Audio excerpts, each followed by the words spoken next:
Okay, if you'll look at number 5B, our future dates. Next meeting will be the 20th, and I believe, Carl, you said you wouldn't be here the 20th. And then we also have the March 5th and March 19th. And we'll move into old business. R31, 2020. Just rolls off the tongue. I'll be a little older. So good. 2020. That's what the weather says. One of the tenets of communication is you say things until you're tired of saying it, and then you keep saying it. So this is the, third time? This presentation changes a little bit, but every month, or every meeting, we'll have this before you with its subtle changes. Dr. Dare and I have done, I think there were 4 or 5 on Tuesday alone, starting in the morning with our admin team and ending at the Truman PTO. So we're starting to work through that. I think I mentioned at the last meeting that we have everyone identified for the campaign committee, and Jeannie Cavender is the chair of that, and Molly Malone is the treasurer. So that kickoff meeting will happen during this month, and we'll start to pick up the momentum. But just as a reminder, when we were talking through with people about our strategic plan and how this process unfolded from the district's strategic plan and those 2 specific areas, the 5 projects, as we've been working through those. We don't have updated drawings of Truman, but I will make mention of, I'll have Dr. Dare maybe help me with some of that as well. We're kind of finding our way as, I think like I can be the color man and you can take the lead on some of these at some point in time, just so. Well, I blew a vocal cord on Sunday during the Chiefs game, and now after 4 or 5 presentations on Tuesday, finding myself feeling a little hoarse. So safety and security, these are the 3 major components of that, and from that, there are specific projects that we'll do within those. And I'll let Dr. Dare speak a little bit to the matrix here because it's a little bit difficult to see, but more importantly, what it means in those 3 areas. Well, so, and part of the presentation that we've been trying to include in that is safety and security is a part of everything we do. It's not new. It's not anything that we don't think about on a daily basis. So these are things that are beyond our ability to do on a normal operating budget and time frame. And so stressing to everyone that this will touch every building and address entry access and visitor management is kind of what we're terming that. And really what we're talking about there is just controlling who's coming in and out of the building and when, and knowing who's in the building when they're there. And that's all important. So really nothing that you all haven't heard before, but that's really our stress, is that this is in addition to and to ongoing things that we're doing every day. This is just an expansion of that, so we can get it done quicker. Our experience is, since we've been doing these presentations, the questions that are coming from people relative to safety do fit in those areas. And obviously there's some things we can't tell them we do relative to safety, but I think they take comfort in knowing that we're weaving it in all the building designs too. It's just not this as a standalone effort. And the amount of money projected for this is right at $1 million, just in addition to the things that we would normally do. So what Dr. Dare was speaking to are some of the specific advantages and how we would implement from these 4 quadrants. As far as the high school goes, of course, this continues to evolve, not so much as some of the others will, but just talking people through a gymnasium that seats 2,000 people. One of the questions I got this week was, will there be a track around the top of it? And I said, well, that takes us pretty deep into design development. Conceptually speaking, we're looking at a gym that seats 2,000, and a frame of reference is our current gym seats 1,000. And then the auditorium, orienting people to the orienting people to the fact that that's our gymnasium currently. And we had a couple timeline questions. One this week I thought was pretty good. So Of course, this is prior to us, what we're stressing to people, to illustrate how these things evolve. This first drawing was prior to us acquiring the Blossom Basket property at the corner of 10th and Cedar, and what that does for the project potential. The second thing that we talk about is the size of and the scale of the project, particularly with the band and vocal music classrooms. Dr. Dare, you want to speak to some scale? Well, so most everyone's familiar with the practice gym, and so this is a scale drawing. So as you're looking at that practice gym and comparing it to the band and choir rooms, you'll see that those are roughly half the size of the gym each. And so as we're talking about the need for the additional space for those programs, that was truly our original goal, was to make sure that they had the space that was needed. And so there are still refinements to come on that, but I think we're on the right track to making sure we address that need. The other thing I would say is people ask us, they say, how's safety woven into this? Well, one of these structures, one of the parts of the structure, either the gym or the commons area, will have to be safe room. They have to be FEMA storm shelter to those specs. So, you know, that's what the primary example of how we're weaving safety into the project is more than just active shooter training or fire. It's storm and everything else that goes with that. I know this one's really popular, but I happened to be talking with Mark about something yesterday, in addition to Dr. Dare. It wasn't even related to this project, but somehow it came up that the more and more he looks at this, the more and more it's a challenge. And Dr. Derek will speak to why it's a challenge. And then somebody, I think it was at the Truman PTO, said there would be nothing better than to have a 10-foot retaining wall right on 10th Street. So you want to speak to? Yeah, so there's from Cedar Street, which in this image would be at the bottom of the screen, back toward the existing gym, there is quite a bit of a fall, an elevation change there. And so in this design and the other design, one of the things that Mark is trying to accomplish there is dealing with those elevation changes. And that does, of course, impact the design. It's very difficult to see in this drawing, but on the 10th Street and Cedar Street side, to deal with those elevations and keep things where they would need to be, this gym floor would actually have to be sunken in, for lack of a better word, but below grade. And so it would make the retaining wall that would have to go on 10th Street quite tall, you know, possibly up in the 15 to 20 foot range. And that would just be basically a sheer drop off from the street. And also create some strange alleyways and some different things. So we're still massaging this. We're still exploring both designs, but that is a concern that we need to be aware of going forward. Of course, for the Truman staff, we rewound this about 4 times. It depends on where we're playing it. It slows down. Here, it plays faster than anywhere else we ever play it. So when people see it, the conversion of the gymnasium to an auditorium, they're quite taken aback by it, because it's one thing to see it in 2 dimensions in blue and another to see it in 3 dimensions. And then the questions come from any range from ADA compatible to which we have space built into that, but so we just play it twice, and just so people can really take it in and understand that they start to orient themselves at what the potential is for that space. And then we share with them too that St. James is actually doing the same thing with their old gymnasium, converting it to an auditorium, but that we had the idea first. It's important to we make sure, that the records show that it was our idea. They just stole it and took off with it faster. But we're happy for them, because I think it accomplishes the same thing, and for their performing arts, and their teachers and students are very excited, community as well. So 825 seats or so. We had a couple questions about its comparison to Leach Theater, and you know, why would we not use Leach Theater?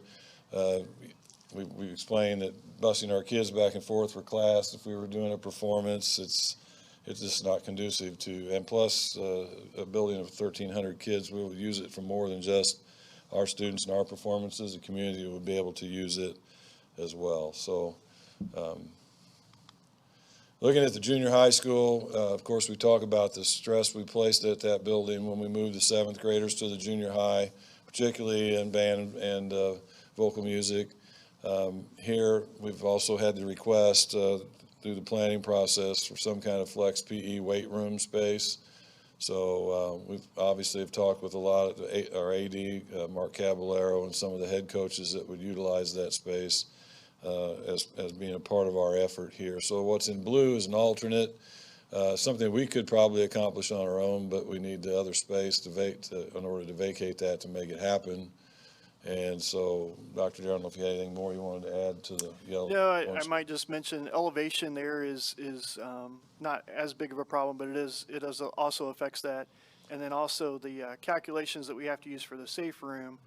You know, we talk a lot about the additional band and vocal music room there, but there's potential to gain a classroom or two in that as well as part of that to get the square footage that we'll need for the safe room piece. Of course, at Truman, there are no doors or windows in this, and we addressed that with the Truman group before they had a chance to notice there were no doors and windows in there, and because it is also part of the safe room. But another variation on that theme, Dr. Derry, you might talk about, because we're waiting on some drawings that are in process right now. Right, yeah, there's a couple of options coming, and one of the things we talked about, that current drawing shows the entrance that goes in toward the actually behind the office there, but just outside the cafeteria there is actually what you might call the main lobby entrance, and probably the one that they use the most at the start of the school day. There's potential that, you know, that space that's designated as the library would shift to the what would be the left in that drawing of that entryway, and the administrative offices coming up to that point, so that would become the central entrance with the controlling aspects for security and safety through the office. It may even elongate out the other direction. Those are just really placeholders at this point to kind of show the concept, but we are working on a little more detailed thoughts with that. Yeah, people ask us, don't take our parking. We're not taking anybody's parking, you know, just as Dr. Dare said, just taking that box and turning it so it's more horizontal than vertical and adding the other spaces. You'll kind of see that. We told Mark we don't care if it's as rough as the first drawing we did at the high school, just that we did during the fall just dreaming of having that corner property to be able to have as part of our project. So it's just to show that these things are ever evolving. But it's fun to listen to when people start to absorb what it is that we're talking about doing, and then their ideas start flowing. They go real intricate, way ahead of where we were thinking. But those are good conversations to have. It shows that they're paying attention. And the bright blue area, you know, is the existing office that we would convert to classroom space. And without fail, most people understand the library at Truman is in need of being somewhere else, and that needs to be a different kind of space. And we're talking to the Wyman staff on Tuesday after school, and they certainly acknowledge that. They were the recipients of a new library as part of their construction project. So they get it, and that's nice to see. I mean, that they understand the layout of this building and its challenges.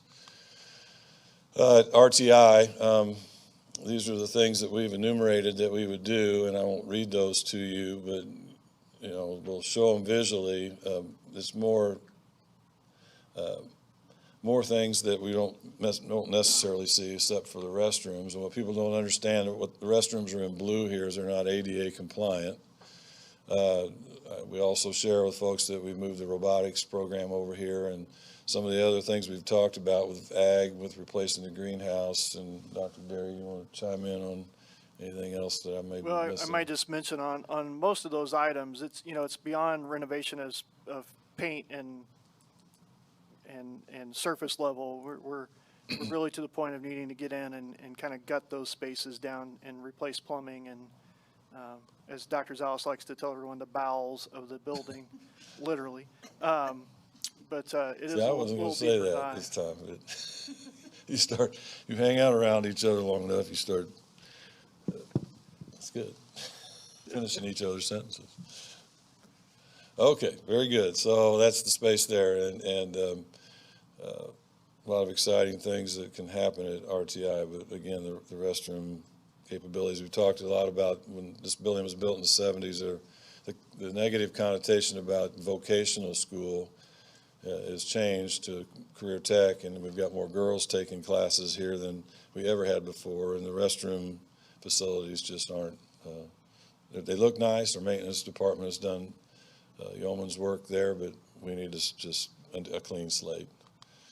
The cost of the project, $25 million out of a bond issue. It's 58.5 cents on the debt service levy. We've been explaining to people that a bond issue is kind of like taking out a mortgage on your house, and in our case, it's financing a project similar to finishing your basement in your house. It increases the value and the utilization of your home, and you go to borrow the money for it, and you got to pay it back over a 20-year period. And this debt service part of our levy goes to do that, and the cost of doing that is 28.5 cents. The total cost of the projects are just north of 31 million, which means that $6 million will come out of Fund 4, which is our capital projects fund, and that's planned on purpose so that our patrons are not bearing the brunt of the entire tax burden on that. We're trying to help offset that. We've done that with several projects, and the cost of the homeowners at these increments, if your house is worth more than $200,000, then obviously you'll pay a little more on this project, and if it's less than $125,000, it'll be less than that. And then again, on a monthly basis, it's a tax increase. We make no bones about that. We respect people, and hopefully they'll remember that we're good stewards of the taxpayer dollar and take everything serious here. And this is based on a long-range plan.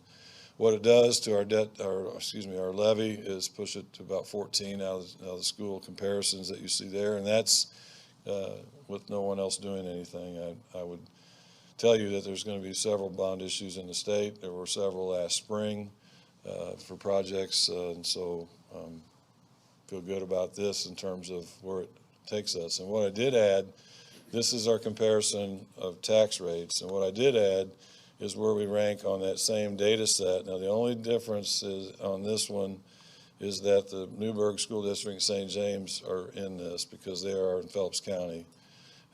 When it comes to the Camdenton survey with teacher salaries, they're not included in that. They're not large enough school districts. These are the larger districts that you see there. So the comparison takes the random places on the salary schedule. So the BS would be the bachelor's degree. First step would be the first step on the salary schedule for a beginning teacher. While our rank is the lowest of all of them there, it's because we're not far out of contention. It can be anywhere between $80 and $300 would put us in another ranking. The rest of those are randomly selected masters plus years of experience, where their step would be on the schedule, salary schedule. You go horizontally for degrees earned, and you go vertically for years of experience.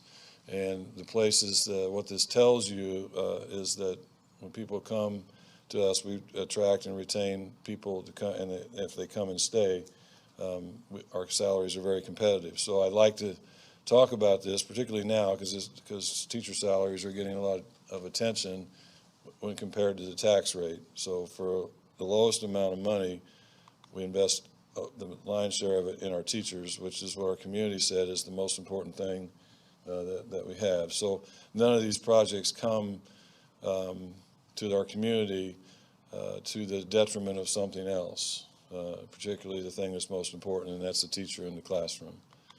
This is another graphical look at our levy in the debt service fund compared to the other districts, just some off the Camdenton group and locally. Speaking of our debt, it kind of lays it out here for you. We don't have a lot of debt as a school district. The state statutory amount is 15% of our assessed value, and our assessed value is north of $400 million.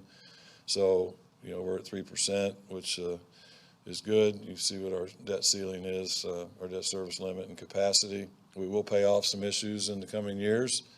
I've refinanced previous issues to save the community a lot of money.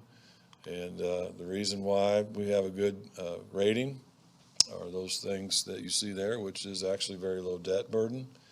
But everything that makes this community great, the university, the progressive community on education, and the fact that our fiscal management of funds is very strong and our fund balance and the reserves are strong, which tells someone that would buy our bonds that we're a good risk to take. And that's why we rate it as a AA minus. The actual ballot language, we pointed out to folks that this is what we're going to do. I mean, what we say we're going to do, we're going to do. There's nothing else there left to guess, and we'd hope that they would vote yes. I moved the arrow about a quarter of an inch to the right because the committee's formed and we're on our way. I did change the last box. We had a question about timeline and on construction, and I'll let Dr. Dare speak to that a little bit, just because we were both kind of feeling that question and talked about it a little bit today. So. Well, we kind of think in planning terms of a year of planning and a year of construction. But looking at that high school project specifically, there's going to have to be some phases. The new gym field house would have to be completed before we can abandon the other one to do the theater project. And so realistically, we felt like we needed to push that date out a little ways. Yep. So I just gave you guys 2 years to get it done, so, or more than 2 years. So sometime in 2023, but sometime between 21 and 23. We can change that again, but that makes sense. Most people hear that. So happy to answer any questions or field any comments you're hearing from people. I think a lot of people are starting to get the idea of what's going on and don't know what you're hearing, or if anything you'd like us to add to this based on feedback from people you encounter. So one question that I did get from the community was about the athletics department. Would we actually move them into the new gym area? Because then it would be a lot easier if you're going in to get an athletic, pass. And So that question came up at a couple of our presentations to you. And honestly, our answer has been, we haven't got to that level yet, but it's certainly something to keep in mind as we look toward that design stage, hopefully after it passes. It makes a lot of sense. So the administration is positioned in the way it is in the building. His Cabby's office is where it's at because that's where it's always been, but it does give an administrative presence in that area too. So we think about where we position administration throughout that building, not having too many people in one location, but it does make a lot of sense just for accessibility. And yeah, it's ironic that it came up. It's one of those things that when we hear it, we mark it down and get ready to address it. So thank you. That's good. Anything else? I was just going to comment, once I did see the presentation that you saw, I reviewed Kyle's quadrant sheet on the safety measures, and it really has a lot of good information that can be easily understood by anybody who wants to look and see what does access control mean. Yeah, control. Yeah, that's good. We were talking about actually taking each one of those quadrants and making them a separate sheet, and we can make them a slide. But Gina is working on single sheet handouts, flyers that are simple to see one on each side and for different parts of the project. So that's one of the things that. And there's a few in each of that, which are major points that you can highlight, but that's really good. We'll do that. And then a comment on renovating, like at RTI. It's best to do it all at once. So if you have plumbing issues, electrical issues, HVAC issues, get it done. It's a lot less expensive, and you can mark it off your list. Right. We were able to do that at the university at the Strauman's Hall. We did everything that had to be done. Well, we did have one question, and specifically about the plumbing, and to that same point. And sometimes, if you've ever done even plumbing repairs in your home, sometimes you can repair things and it causes issues other places. So it is good to address it all at one time. Yes, sir. And then I don't know if you want to expand a little bit about what you have the architect doing at the moment. He has a kind of a lull opportunity, and he's Sure. He's So, trying to revise some concepts. a couple of things that we've asked him to work on in the short term. First and foremost was the drawings for Truman. Just trying to get a little better idea of what that could look like potentially. He has also Dr. Zalis, I don't know if he even knows this, but he's trying to work on that video for us just a little bit. We had him speed that up for the survey because of the size, but trying to slow that down and maybe add some captioning and some things to that to help people understand what they're looking at and where. And then further refinement and exploration of those elevation questions at the junior high and the high school. Those are the things that he's most involved in at this point. Do you talk at your presentations about, things that we're going to try to do for like the auditorium, increase the size of the stage and try to compare that to the stages that people might be aware of here in town? Yeah, and we have tried to point out to them that, we're within a foot of the same stage size at Leach. We're, 220 some seats over that, because that is a good relation. People kind of have a feel for what that looks like. So we've tried to talk through those things and give them those comparison numbers for what we currently have. We have a little over 300 seats in our current auditorium at the middle school, so, substantial improvement there. Yeah, that was a question we were asked. I don't remember where it was.